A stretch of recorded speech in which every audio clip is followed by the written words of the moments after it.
Межсезонье – это особенный период, когда наш организм восстанавливается после холодной зимы и постепенно адаптируется к солнечной, но капризной весне. В это время снижается иммунитет, сбиваются биоритмы, и накопленная усталость от зимы дает о себе знать. Как не упустить важный момент и помочь телу перейти в новый сезон? Меня зовут Джимба Данзанов, я доктор тибетской медицины, и в этом ролике я расскажу, что именно нужно сделать, чтобы укрепить защитные силы, восстановить баланс и встретить весну с бодрой энергией. В тибетской традиции особое внимание уделяется смене сезонов. Переход от зимы к весне считается временем пробуждения нашего организма.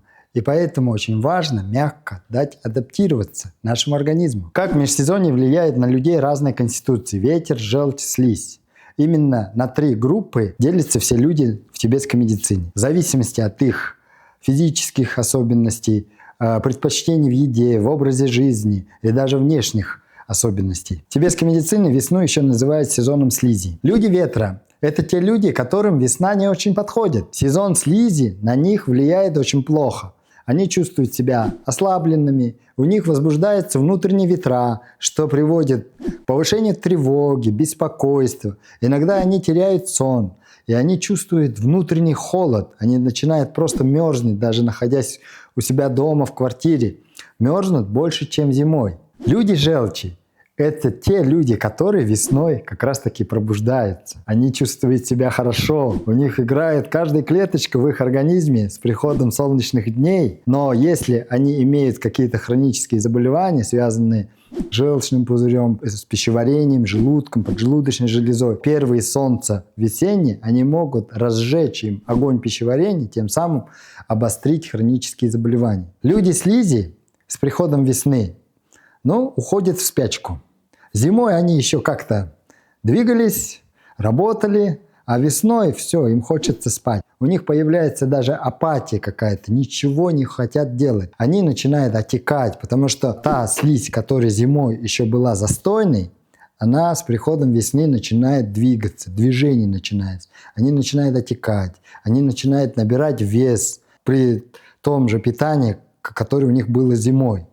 И люди начинают себя чувствовать тяжелыми, физически тяжелыми. Но в то же время людям слизи весеннее солнце помогает. Если они будут гулять в солнечную погоду, больше двигаться, то они, конечно, будут переживать весну намного лучше. Если вы хотите больше узнать про доши, то вы можете посмотреть мой курс «Практика здоровья». Онлайн-курс, вы можете перейти по ссылке. Первым делом поговорим про пересмотр режима питания. В течение зимы в организме человека накапливается слизь, и эта слизь остается застойной. А вот с приходом весны она начинает двигаться. Поэтому у многих людей начинает обостряться имеющиеся болезни слизи или появляется болезнь слизи. Чтобы такого не было, мы должны в первую очередь пересмотреть питание. Какие продукты в первую очередь стоит добавлять в рацион питания, а какие нужно постепенно убирать, которые мы употребляли в течение зимы. В трактате тибетской медицины пишется о том, что весной нужно добавлять продукты, имеющие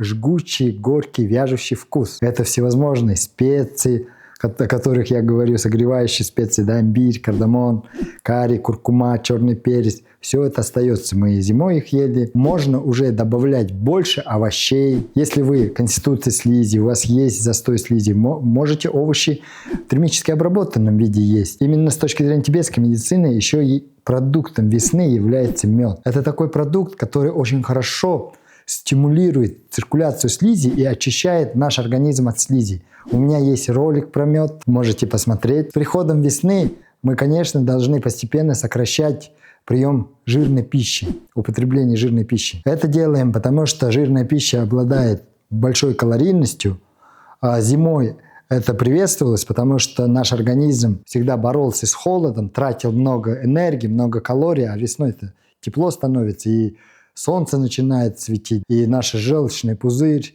печень, как орган, как бы просыпается. И в этот момент, если будем много жирного есть, то мы можем получить хронические заболевания желудочно-кишечного тракта, или у нас может проявиться застой желчи, в конечном счете который может образоваться камни в желчном пузыре. Также необходимо мягко и постепенно снизить калорийность с приходом весны. Для этого мы, как я уже сказал, отказываемся постепенно от жиров, полностью отказываться не нужно. За завтраком можете оставить один какой-нибудь жир, либо топленое масло, либо яйца. Только чередуйте эту еду. Не в один день все.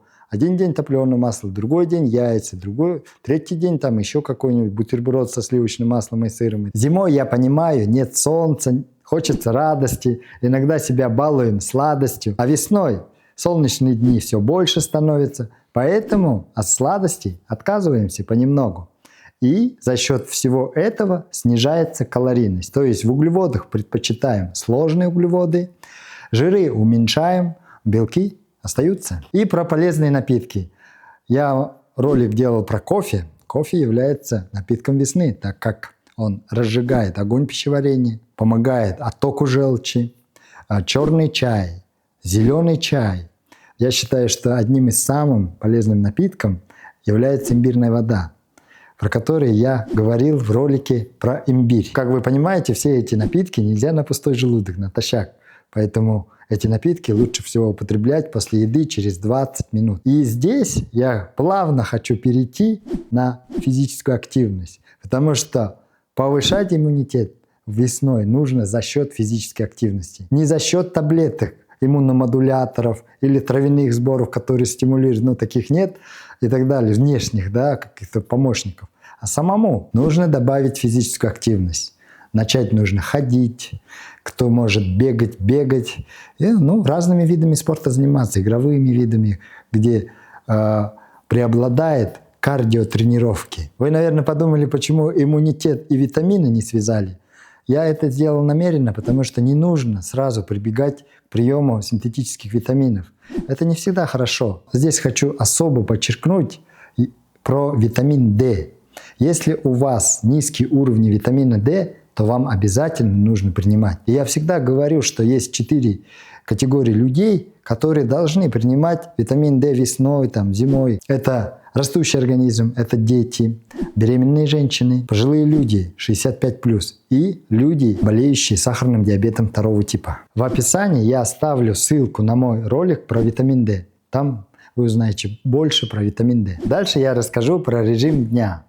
С началом весны мои пациенты больше начинают жаловаться на то, что у них сон сбивается. Утром рано светлеет, солнышко начинает их будить, а вечером они поздно спят, потому что зимой привыкли, что рано темнеет, поздно светлеет, и ничто не нарушает их сон. Какой совет я могу дать?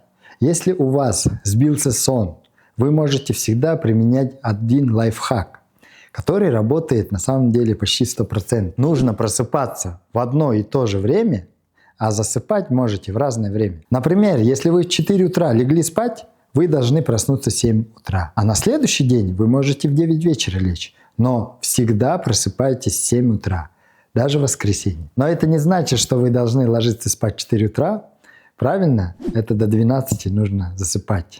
Сегодня нужно заснуть, а завтра проснуться. Если вам интересно, чтобы я снял ролик медитацию, который вам поможет уснуть, то напишите в комментариях, и с вас 10 тысяч лайков. Ну и, конечно же, очень важный вопрос – это сезонная весенняя аллергия. С точки зрения тибетской медицины, аллергия считается болезнью дисбаланса слизи, дисбаланса элементов земли и воды. То есть, когда цветут какие-то цветы, например, береза, ольха, иммунитет реагирует на это неадекватно. Это не потому, что у нас есть какое-то заболевание. Это просто неадекватная реакция нашего организма. И мы в клинике это лечим тем, что перенастраиваем внутренние настройки организма, и организм, и иммунитет, в частности, перестает так реагировать. У меня очень много пациентов маленьких с аллергией. Это дети с 3 лет до 7, 8, 12 лет. И я их лечу уже много лет. Это не говорит о том, что я лечу на протяжении нескольких лет. Они приходят каждый год, примерно в середине февраля, в начале марта, и мы пропиваем курсы травяных сборов, 1-2 курса, и у них с каждым годом реакция аллергическая все меньше и меньше становится. И многие дети полностью избавились от аллергии. В тибетской медицине есть успешные методы борьбы с аллергией. Но, конечно же, у нас не только приходят дети, но и есть взрослые пациенты, которые вдруг весной вспоминают, что у них аллергия, и со всеми проявлениями аллергическими приходят к нам. И таким людям мы помогаем с помощью иглорефлексотерапии. В прошлом году я снял ролик про образ жизни весной с точки зрения тибетской медицины. Обязательно посмотрите этот ролик, там намного детальнее я рассказываю про весну. Сейчас на дворе весна, поэтому посмотрите.